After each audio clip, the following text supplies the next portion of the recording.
Let's look at this Purdue basketball team here as we get ready to kick off the 2025-26 season. Got my predictions ready for today, along with my projected lineup and rotation. And let's jump right into it. Like this video, it really means a lot. So, we've got the Purdue schedule pulled up here. We don't have the conference games yet, but we do have the non-conference games. And then I'll give you guys, I know who the conference opponents are, so I'll tell you how I think that's going to fare out. So I'm not going to go through each game, but we'll highlight the major matchups here. So the first one, Purdue at Alabama. This is a game that Purdue won last year at home against Alabama. This is the second game of the home and home series between these two schools. And man, I think Purdue is the better team, but I think Alabama being at home will be a major factor in this game early on in the season. I could see Purdue winning this one, but I am going to go with Alabama. Then in the Baha Mar Championship, these games will be taking place in the Bahamas. Their first matchup will be Memphis. I think Purdue wins this game. I wouldn't say like super easily, but I just think they're a much better team than this Memphis roster right now. And then it'll either be Texas Tech or Wake Forest. Either way, I think Purdue wins that game. It'll be more of a challenge, certainly, if it's Texas Tech, but it's hard for me to pick against them. Although it would be kind of fun if it ends up being Wake Forest and you get to play against Miles Colvin. You got Iowa State and Marquette in back-to-back games in early to mid-December here. And both games are home. I just think Purdue is going to be too much for Iowa State, who lost their best offensive weapon from last year's team in Curtis Jones. And then Marquette, I just think they've got a lot of new pieces and guys in elevated roles. I just think this Purdue team will be better. And lastly, Purdue plays Auburn in a game in Indiana, but not at home. I just think this Auburn team has basically a whole new team outside of Taha Pettiford. I think Purdue's well positioned to win this game, even though Auburn will have some time to build some chemistry and cohesion. I just think Purdue gets that one, which brings them to 10-11 in non-conference play. And I think, when you look at the conference opponents, they've got home and away series with Indiana, Iowa, Wisconsin. Their home games only will be Illinois, Michigan, Michigan State, Minnesota, Oregon, Penn State, and Washington. And their road games will be Maryland, Nebraska, Northwestern, Ohio State, Rutgers, UCLA, and USC. And with all of that being said, and going through the opponents, I think, number one, their home-only games, they got the more difficult teams at home, and I think some of the easier opponents on the road.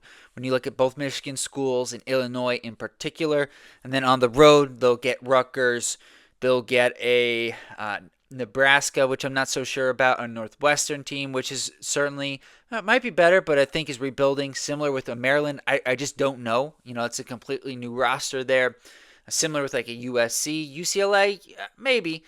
But I just think they're well positioned to do really well in their conference games. I got them going 17-3 in conference play, which brings them to a total of 27-4.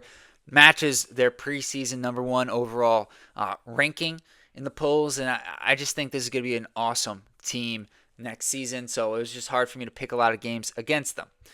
So let's look at the projected rotation now. Here's how I see it shaken out for Purdue next year. So we've got the minutes, we've got the depth chart laid out here for you guys. Got my color code in, and now I'm going to reveal one by one who I have in the rotation. You've got your 1 through 5, that's your starting 5, and then 6, 7, 8, 9 off the bench. That's about as far as I went for Purdue in terms of guys who I think will play regularly. Now, I think the minutes, I'm not sure on some of these guys how many minutes they're going to play.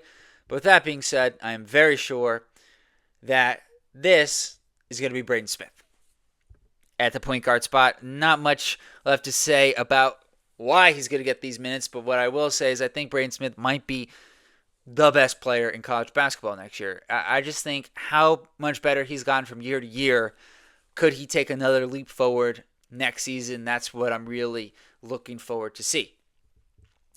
Now, at the 2 guard spot, I'm going with CJ Cox. I think he kind of established himself at that starting spot last year, and I don't see a reason why that would change this season. And at the 3 spot, no surprise here. And if you're still watching, hit that subscribe button. Fletcher Lawyer, part of the big 3 returners from last year. Yes, I know they didn't come in at the same time, but they've been a part of basically the same class since then, if you know what I'm saying here. And Lawyer, the backcourt of Braden Smith, the shooter, it just really, I think, along with Braden Smith, has gotten better each year. Not the same level of player, but you know what you're going to get from Fletcher Lawyer. And I think somewhat similar can be said about this next guy, Trey Kaufman-Renn. Now, we're going to bring this up right now here because at the 4 spot, the 5 spot, I should say, I've got Oscar Clough. And Clough comes in as a transfer. He'll play the center spot. Coming in, where'd he transfer from? I know he started at Washington State, and then last year he ended up. Hold on a second. Let me get this right. Coming in from South Dakota State. So the one thing I couldn't remember that. One thing I was trying to remember with Clough, and part of the reason I'm bringing this up now, the level of competition, obviously South Dakota State, not the same as you'll get at Purdue. Tremendous rebounder, 12 rebounds a game, good passer. He's not going to give you a ton from three-point range, but he did knock down a couple on the season. I'm just curious, like last year I really felt like Purdue's spacing was really good with Trey Kaufman-Renn at the 5. And there would be, now that wasn't all the time, but the moments when Heidi would play at the 4 and Kaufman-Renn would be at the 5, I just felt like the offense had a little bit more pace. The spacing was better. I'm just curious how this is going to affect this team. And it's the one thing, the real one question mark I have about this roster heading into next season, in that I'm not sure the offensive spacing is going to be great playing 2 bigs together, but it is a staple of Purdue basketball. And so I think they'll be able to just punish teams inside. And I just wonder if the reduced spacing might hurt guys like Lawyer and Smith, and that they won't get as much separation for their jumpers. It's a concern. Do I think it's going to have be the like a death knell for this team? Absolutely not. It's just something I want to bring up at this point. Next up, the 6th man for this team, I have Liam Murphy. Now, Liam Murphy, I think, is going to come in and just be a sniper off the bench. He got up a ton of shots last year at North Florida, a ton of threes. It's the 6'7" forward. Maybe he can fill in some of that, Heidi small ball 4 role. Maybe. I haven't seen him play, so I can't say for certain. But what I do know is he's a much better shooter. 42% for Liam Murphy at almost 8 attempts per game. I think there's a world where if the spacing isn't great with Clough at the 5, maybe they go Kaufman-Renn at the 5 with Liam Murphy at the 4. It's an option. I just think that's one of the best things about this team is just the variety and different lineups that they can go to because of the bigs and wings that they have. Now, next up. Now, this is going to be a little bit of a surprise for people.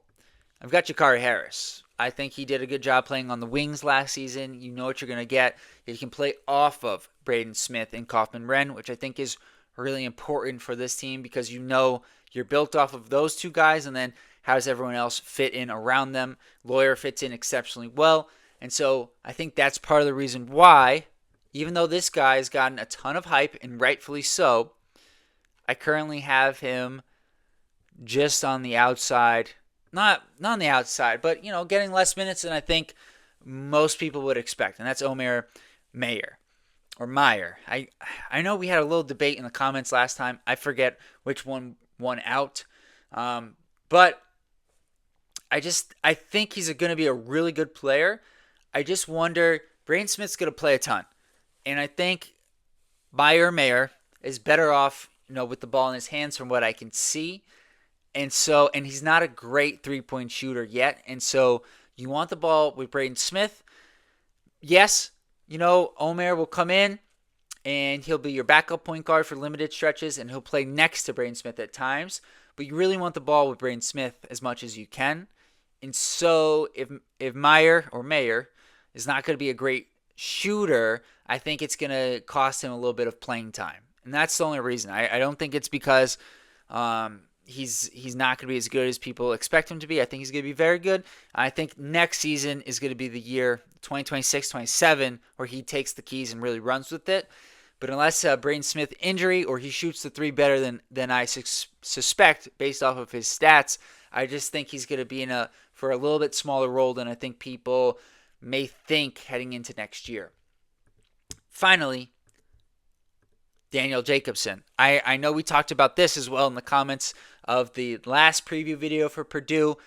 And this should say Purdue basketball up here. This is a late catch. This is a late catch by me. Gotta do better with my editing. Guys.